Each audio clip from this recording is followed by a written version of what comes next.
Let's see more advanced things now. If I open this group and select the home perfume, although it consists of three different things, the sticks, the bottle and the rope, when I select it, it's all one object and it's not a group. We said that we recognize a group because here it shows with bold letters. And even if we go to the menu group, see, we don't have the open option. So if let's say we want to make the sticks a white color, same as this sculpture, if I open the material editor and apply this material,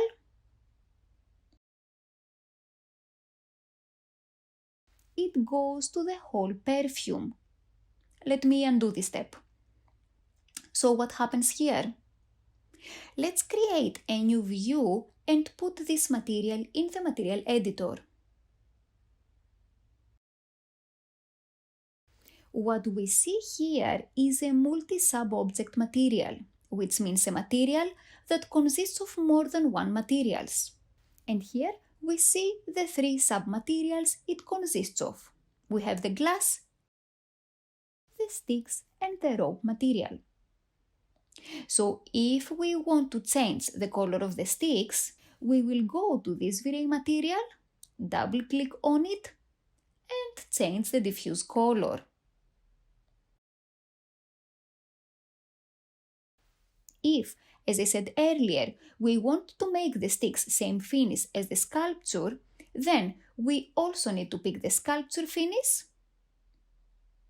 and connect this to the multi-sub object and to number 2 where the sticks are. Now the sticks got white. If let's say we want to make the rope the same fabric as the one we have on the headboard, we will pick this material and then connect it to number 3 where the rope is. Does it make sense now how we adjust a multi-sub object material? If finally, let's say, I want to make the perfume glass same as this glass,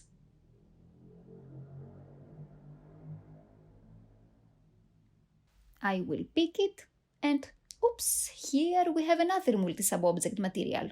Nothing to worry about. We see here that we have two materials, the glass and the metal of the spoon. We will pick the glass that we are interested in and connect it to number 1, which is the glass of the perfume. Let's do a new render.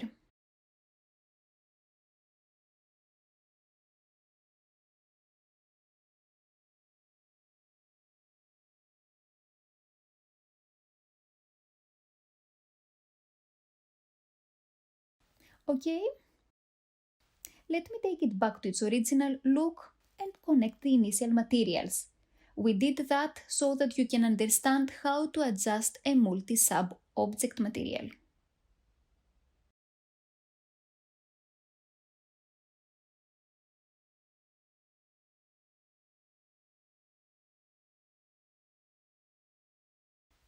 In this course, we only see the rendering part, not the modeling part, but let me show you a few things that you might find useful while you are working with this type of objects. Let me select the perfume and isolate it, and also switch to a perspective view so that I can see it better.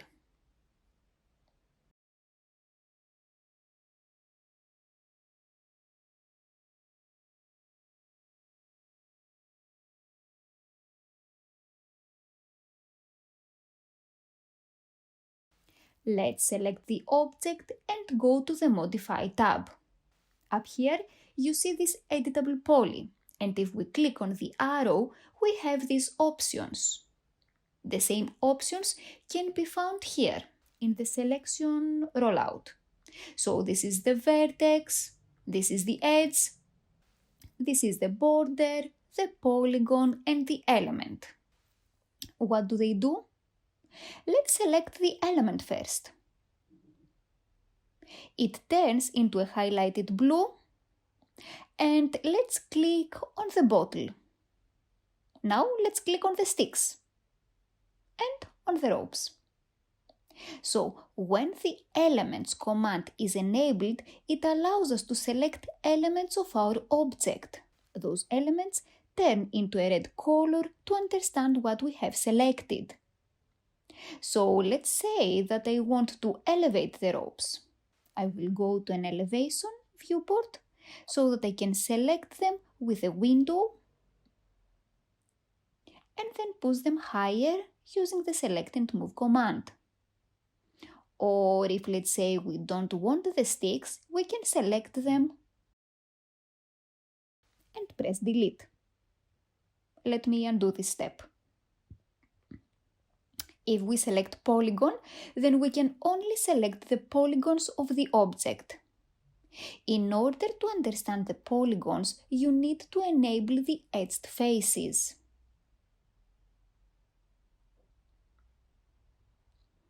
If we click on edge, then we can select edges. And with vertex, we can select vertices. 3ds Max, to help us out, puts blue dots on the vertices, and once we select them, they turn into red. From these options, I usually use the vertex and the element. So I can select the top of the sticks and push them higher. Once you finish modifying your object, don't forget to come back here and disable the command. Otherwise, you are locked in this selection and you can't do anything else. If we right-click and isolate, if we try to select any other objects, we can't, since we are locked in the vertex option. So first, we need to click on it to disable it, either from here or from the selection rollout. Let me isolate again the object. Select it and go to the Modify tab. Select Element and let's scroll down to find the polygon, Material IDs rollout. Here we have two fields, the Set ID and the Select ID, and let's also open the Material Editor.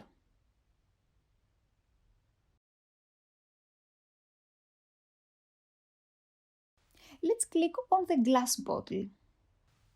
It informs us that this is Material ID 1, and if we see the material in the Material Editor, yes, this is indeed ID number 1, the glass. If we now select a stick, here it informs us that this is Material ID 2, and if we check the Material Editor, yes, this is the stick's material. We were lucky, and on this object the 3D artist had given clear names to each submaterial, but sometimes they might name them 1, 2, 3, 4, and we may have an object with 10 submaterials here, and we will find it hard to understand which material refers to which part.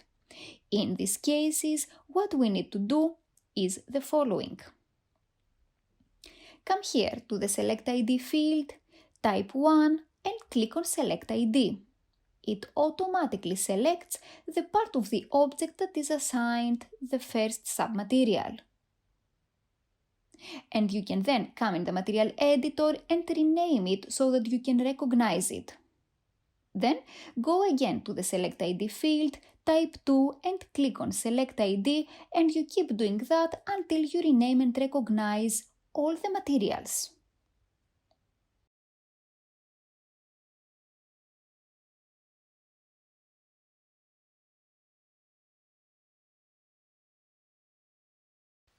As we said before, once you are done, don't forget to disable the element button.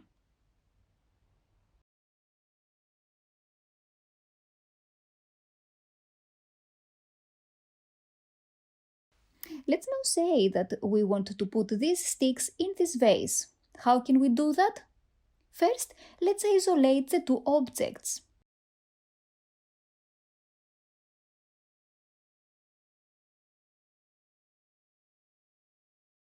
Select the perfume, enable element, select the sticks, and then go to the Edit Geometry rollout and click on Detach. Let's name the detached part sticks and click OK. What does the detach command do? Well, as its name states, it detaches the selected part from the object and now it is a new object. So if we try to select the sticks, we can't because we still have enabled the element and we can select only parts of this object, the home perfume. Let's disable element. And now we can choose the sticks and using the select and move command, put them in the vase.